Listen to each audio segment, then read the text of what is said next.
Old is gold में आपका स्वागत। स्वास्थ्य संबंधी चर्चा में होम्योपैथिक में एक दवा जिसका नाम है प्रूनस स्पाइनोसा मदर टिंचर और 6 पोटेंसी भी आती है, लेकिन मदर टिंचर 20 बूंद आधे कप पानी में दिन में 4 बार। ये मूत्र रोगों की बहुत उत्कृष्ट एक दवा है। इसके लक्षण मैं आपको बताता हूँ।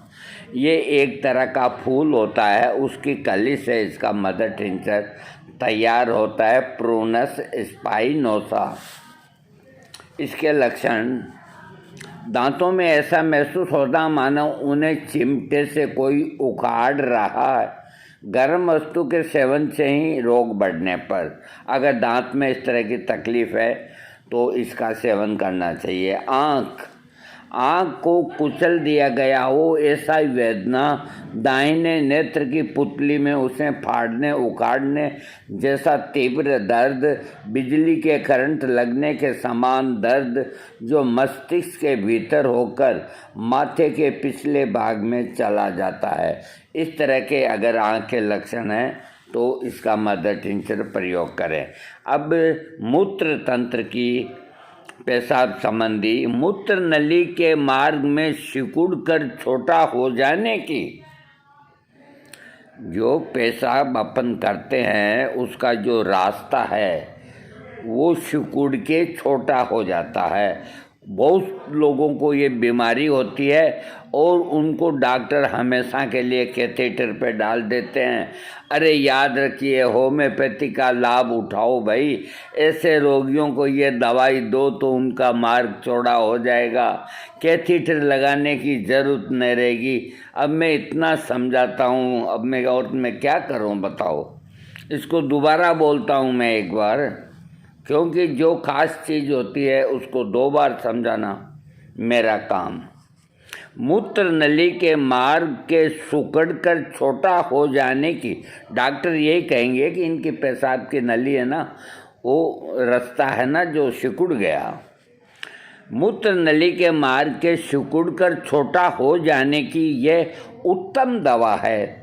इसके अतिरिक्त ब्लैडर अर्थात मूत्राशय का दर्द, मूत्र त्याग की निष्फल चेष्टा, वेग लगते ही पेशाब करने जाना, लेकिन पेशाब के लिए बैठते ही ऐसा प्रतीत हो कि पेशाब मूत्र नली के सिरे या मुंह तक आकर वापस चला गया है और इस कारण से बहुत पीड़ा और जलन होना, जिसकी शांति हेतु रोगी औंधा सो जाता है।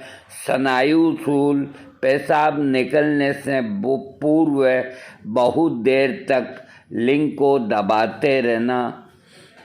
ये लिखते हैं कि इसकी 6 शक्ति अधिक लाभदायक है। तो जिसको ये पेशाब संबंधी प्रॉब्लम है तो इसकी 6 पोटेंसी 2-2 घंटे के अंदर 15 दिन दीजिए। मार्ग चौड़ा हो जाएगा और ये सारी तकलीफ़ें मिट जाएगी। 6 पोटेंसी इसकी खूब मिलती है। प्रूनस स्पाइनोसा, देखो होम्योपैथिक में ऐसे ऐसे रतन पड़े हैं। एक सेलीडोगो का मदर टिंचर इसके साथ दे सकते हैं। दोनों ही दवाइयाँ कैथेटर को छुड़ाने के लिए है। इस दवा को याद रखें, प्रूनस स्पाइनोसा। जो पेशाब का मार्ग है वो सिकुड़ के संकरा हो जाता है, उस वजह से पेशाब खुल के नहीं आता और उस वजह से वेदना होती है, दर्द होता है, जलन होती है और कांगता रहता है। और डॉक्टर है जो कैथेटर की नली परमानेंट लगा देते हैं और रोगी निरोग होते हुए भी बेड पे पड़ा रहता है। और ये दवा और इसके साथ सेलीडोगो, अरे मिला करके खिला दो इस तरह के रोगियों को महीना 20 दिन, तो उनका कैथेटर की नली हट जाएगी और उनके शरीर में फिर कोई रोग नहीं होगा। वो फिर स्कूटर पर चलेंगे, फिर पैदल चलेंगे और सामान्य जीवन जिएंगे। ये देन होम्योपैथिक की महात्मा हैनीमैन का प्रसाद है भाई, इसको स्वीकार करो। ऐसी दवाई आपको कोई डॉक्टर लिख कर के नहीं देगा। आपको दुनिया भर के एंटीबायोटिक्स है, पता नहीं किस किस के अंदर पेन किलर वो और ये रिपेल दुनिया भर के उसमें फंड में डाल देगा, जांचों में डाल देगा। और मैं इतनी बार समझाता हूँ, इस तरह के वीडियो की रिकॉर्डिंग अपने पास रखो भाई, लोगों का भला करो।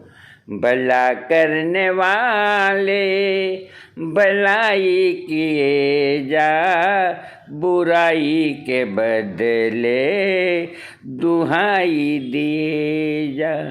भला करने वाले, तो आप भला करेंगे तो आपका भला होगा। आप दूसरों का हित सोचेंगे तो आपका हित होगा। अगर आपके मन के अंदर पाप है तो आप भी दुख पाएंगे, आपका परिवार भी दुख पाएगा। अरे ये इंसान का शरीर एक ही बार मिला है, लेके 84 भुगत के आया। सैगल साहब क्या कहते हैं कि 84 लाख योनियां भोगने के बाद मनुष्य का शरीर मिला है। लेके 84 भुगत के आया, बड़े जतन से मानुष तन पाया। तापर न कीने कमाई, तापर भी न कीने कमाई, फिर पाछे पछताते हैं, फिर पाछे पछताते हैं। सुमिरन करे सिया राम नाम, दिननी के बीते जाते हैं। सुमिरन कर सिया राम नाम, तो फिर पछताने से कुछ नहीं होता। अरे ये काया है, ये 84 लाख योनियों को भोगते भोगते तुम्हें मानव का तन मिला है, और इससे तुम जितना लोगों का उपकार कर सकते हो उपकार करो। कोई से लड़ो नहीं, कोई का दिल दुखाओ नहीं, हो सके तो किसी का भला कर दो, वरना किसी का बुरा करना तो बहुत दूर की बात, किसी के लिए बुरा सोचना ही गलत। अरे जो संसार में होता आ रहा है होने दो।